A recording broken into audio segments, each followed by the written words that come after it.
Hello and welcome to this video on the Rigel Unisim. Today we're just going to take you through the features of this unit first of all, and then we'll also incorporate it with the MP30 monitor. So we'll go through the features of the machine first of all. So as you can see, it's very similar in design to your 288 that you also use. Obviously the only main difference being on the top here. So on the left here we have the temperature output. The one here is for the ECG output going to your applied part box.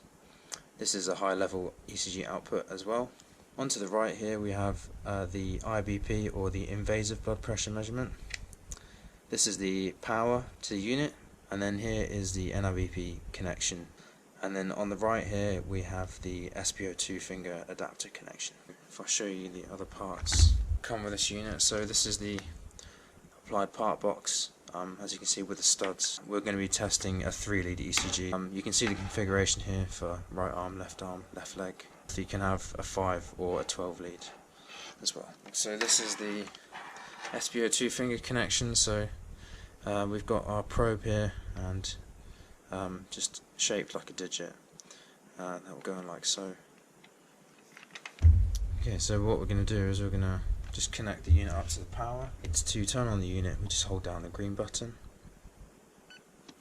wait a few moments, and it will run through its booting up screen. At the moment we have all sorts of different information on here, like you can see the heart rate on the side here. We have the SpO2 measurement. This is an NIBP measurement with it mean reading as well. We also have the temperature, the respiration rate, and the invasive blood pressure. Okay, so we're going to look at the programs on the bottom here. So on the left you've got a manual patient simulator mode. We also have the SpO2 measurement here and an NIBP measurement. On the right here, this is where we can create specific tests. First of all, I'll show you the NIBP part of this. So if we click NIBP, we can see heart rate, systolic and diastolic measurements. So we have the pulse volume, which is set to low at the moment as well. If we'd like to change these parameters, we can go to NIBP. We can press F4 to come into NIBP test settings. So the top one says monitor type. So currently it's on default. You can program this unit to have specific monitor manufacturers and models. You can change it from adult to infant, which is pretty self-explanatory. We can change the systolic and diastolic measurements, so it starts off low, up to sort of your normal range, which is 120/80, and your high ranges up to 240/200. So we can change the heart rate again. We can change the pulse volume, which is essentially just the pulse strength. It can be set to low, medium or high. Medium is just a base rate, so we'll leave it on medium for the time being. If we want to begin a measurement, essentially all we have to do is press this green button here. We can see it sometimes flashes on the right hand side here. The next one we'll look at is SpO2. So from the top you've got the heart rate, the SpO2 percentage. You can change the skin colour, the perfusion rate, and the LED state as well. This is also worth noting on the right hand side here. You can change the different manufacturers' SpO2 probes that you're testing. Okay, so we're going to go into SpO2 again. So like I said, you can change the technology that we're using depending on what you're hoping to test. We can change the SpO2 rate. It's currently set at 97. So 97 to 100 is considered to be a healthy patient. The heart rate's at 60. 60 to 100 is considered normal. We'll go home and we'll look at the manual patient simulator mode. So again, it's just got a highlight of 60 beats per minute, the invasive blood pressure of 125/85. The ECG is on normal sinus rhythm. The temperature channel is 37 degrees, and the respiration is set to 50 breaths per minute. If we go to PAT and go patient test settings, it allows us to change all of these different settings and parameters as well.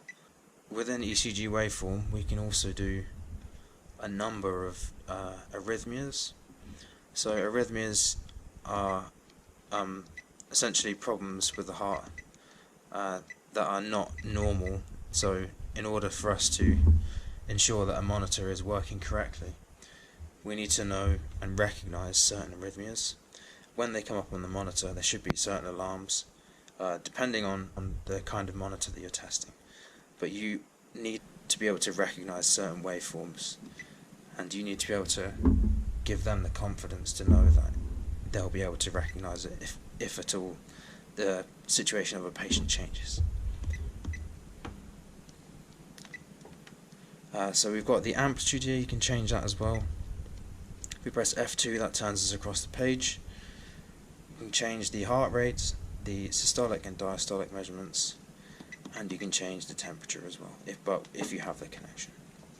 So it allows us to do 25, 33, 37 and 41. So we can change the respiration rate. We can also change the base impedance, which is the resistance measured across a human's chest. So the baseline is 500. We can change it up to 1000. We also have apnea duration and apnea interval. So essentially, apnea is just cessation of breathing. If a patient stops breathing, the monitor needs to recognize this difference, so we can incorporate these different apnea durations if required. That takes us back to that one. Okay, so now we're just going to connect everything up, and then we'll show you some tests that you can run through. Okay, so we're going to have another look at the NIBP menu. So we've got a number of other tests that we can also look at. So we've done the NIBP test settings, but now we're going to look at the things like the NIBP leak test. So for example, this is to test the pneumatic system from the monitor and all other appliances such as like cuffs and pipe work and things like that, to make sure that there's no leaks. So if we press F4, what we'll see is we can input a starting pressure, and as a timer it will pump up to the pressure that you've set. It will hold it for the time that you've allowed it to, and it will measure a pressure drop, which is on the left hand side here, and basically within the 60 seconds there should be an allowable limit that it shouldn't drop below. And we can look at the NIBP static pressure test. It's much like a leak test, however you can do it at different incremental stages, and it generally doesn't require the same length of time. It's just it gets up to a pressure and you hold it for 5 seconds for example, and then you just release the pressure. We'll come down to the NIBP pop-off test. So this is to allow and make sure any safety pop-off valves within the monitor are functioning correctly. So we can input high pressures, and it's important to make sure that this safety feature is working. We can come back to the NIBP manometer mode. So this allows us to calibrate things such as a manual sphygma manometer, and we can set the zero pressure. So we've got the set zero button down the bottom, and then we've got custom O curve. So essentially manufacturers use O curves as a means through algorithms to derive their NIBP measurements if it's manufacturer specific. Next I'm going to show you this menu here. So we press F4. It shows you information about the unit down the bottom. We have the setup menu, which allows us to begin test sequences, change any asset trace variables, check the configuration of the system. We can also set up our Bluetooth connections to things like test and tag. We can change passwords for user admin, check the memory, and also restore any factory settings. You can also do data transfer, from the memory. We can view data that we've saved from all of our tests, and also we can go into autumn. So for this example, I'll show you what we have to do if we want to set up a test sequence. Come into Setup, Test Sequences, press F4.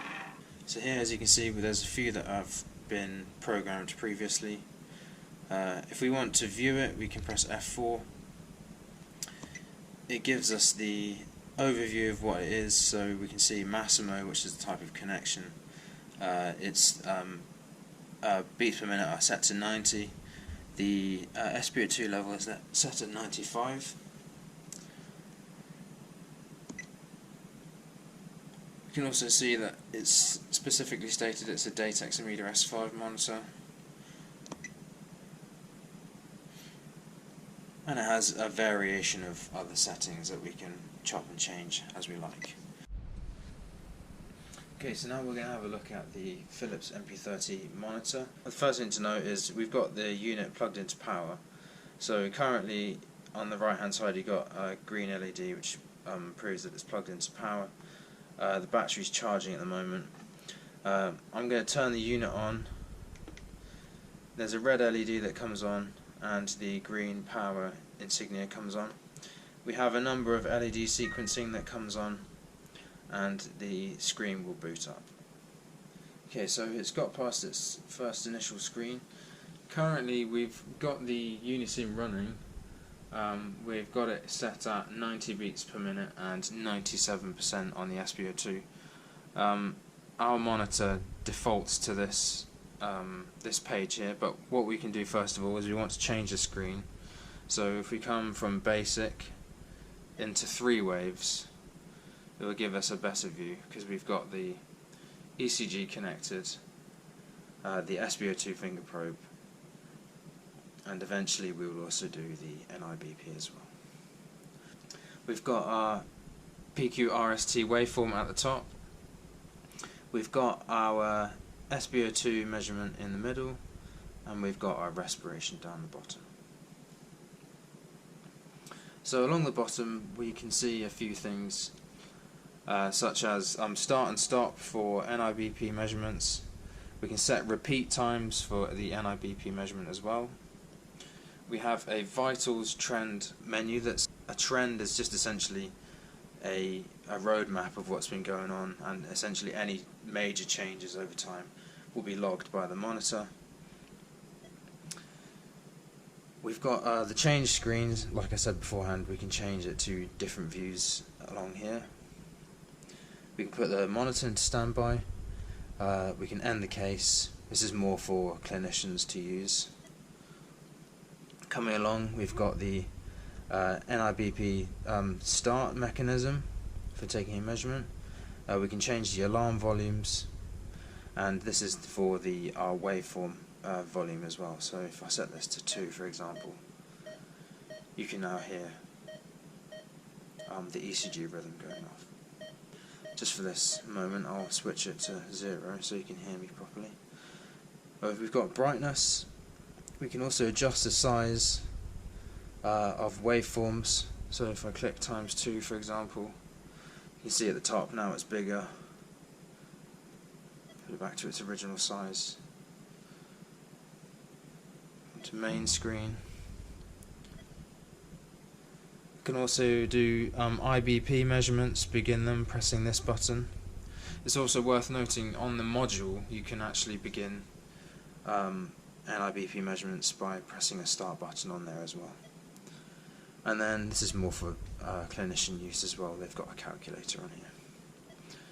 So as you can see, this monitor is touchscreen, but you can also use this dialing knob on the right hand side here to select and essentially just press the button, and also if you want to come out of the screen, just come back to main screen and press that.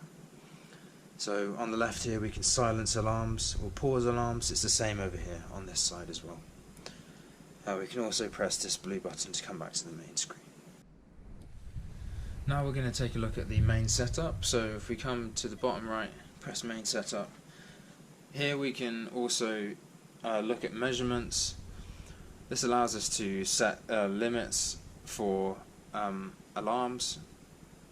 We can also look we can choose whether we want to have the measurement on, and it also allows us to change the lead selection as well.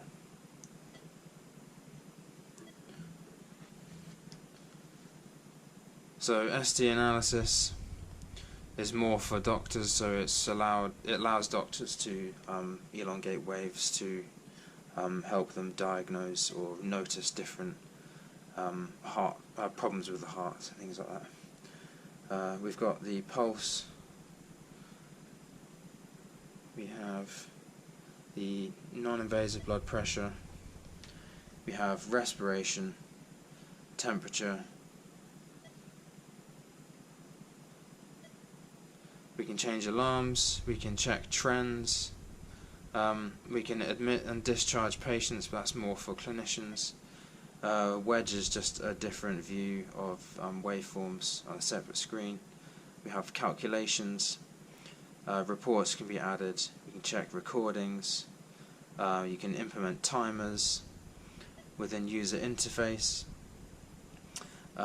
we can change the speed of the ECG measurement, bed information, we have network, you have measurement selection. It's basically just a view of the module that's connected at the moment.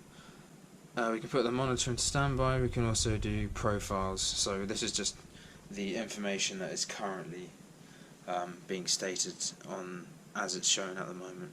So obviously we're doing an adult, we've got our 3 waves showing, and all the settings are as standard. We have operating modes, so if we want to go into our service mode, this is how we do this. We'll show you more tests and calibration tests that we'll run, which will require us to go into the service mode.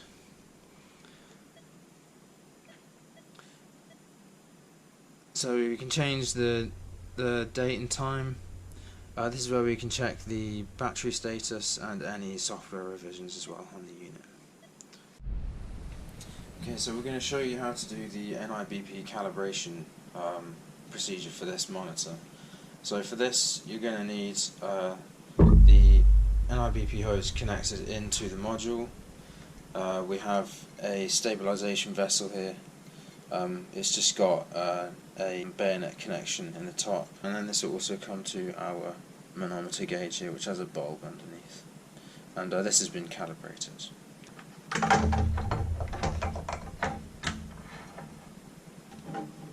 Okay, so we'll turn the monitor on. Now we have to come to main setup, scroll down the menu until we come to operating modes, come to service, put in the service code 1345, press enter.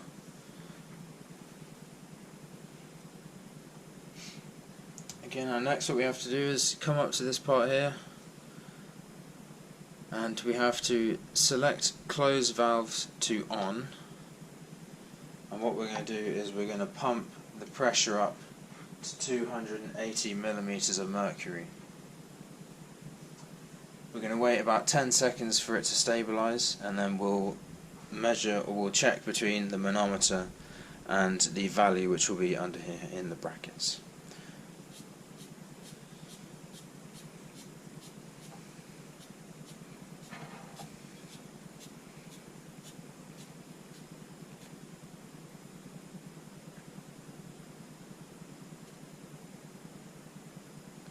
So that's about 280 now at the moment. Just give that a moment.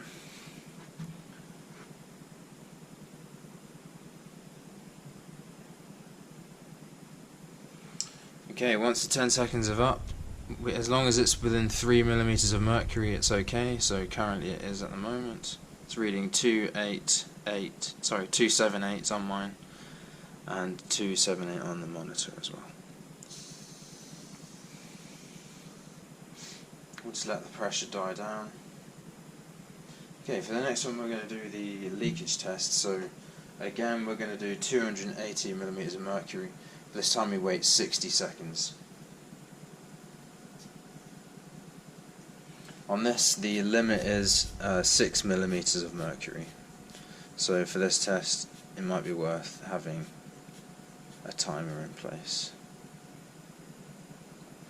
Okay, so that's a minute, and on mine it's reading 277, about maybe 276. So, and it's about 275 on there, so that's all good. Okay, this one now we're going to do the linearity test. So we've got to pump it up to 150 millimeters of mercury and wait 10 seconds. Okay, we'll pump it up to 150. Okay, so it's reading about 148 and 150, so it should be between 3 millimeters of mercury, so that's correct. Okay, so if for any reason on the accuracy test it fails, we can come on to calibrate NBP. It will pump the vessel up to its pressure that it's on. If you give it a moment, you'll see the enter PR value has come up, and it's currently reading 218 on mine, and it's 218 on the monitor. So change that to come down, press 218, press confirm, and that's all done. Okay, so we're on the final test for our NIBP accuracy testing. This is the valve test, so what we have to do is just come into this menu here, and what we have to do is close the valves, put it to on. We're going to pump the pressure up to 280 millimeters of mercury with the hand pump.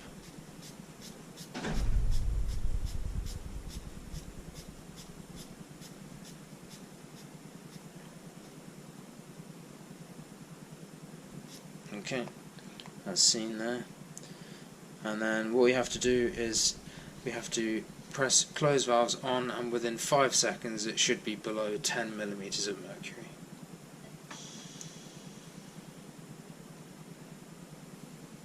And there you go, it was on about 3.7 after 5 seconds. That's what you have to do for that test. We go back, and then you just turn the monitor off.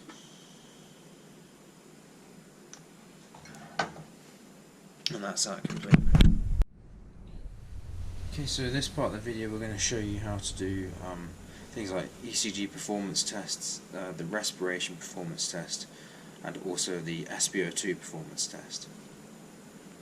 So we're currently in the manual patient simulator mode, so in order to do that all we have to do is press F1.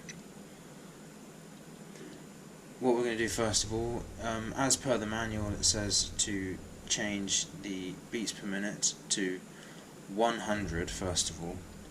So we come and press F3. Go patient test settings. We can input 100 into the unit. We press enter, and you press the tick. Once you're happy, as you can see, we press the green button to begin the test. Allow the monitor to register that the test has begun, and you verify between the Unisim and the MP30 that it's reached its values. It stipulates that it needs to be within plus or minus 2 beats per minute. Once you've completed that, you can come back and come into patient test settings and change it to 120. Press enter, and then begin, and then do the exact same.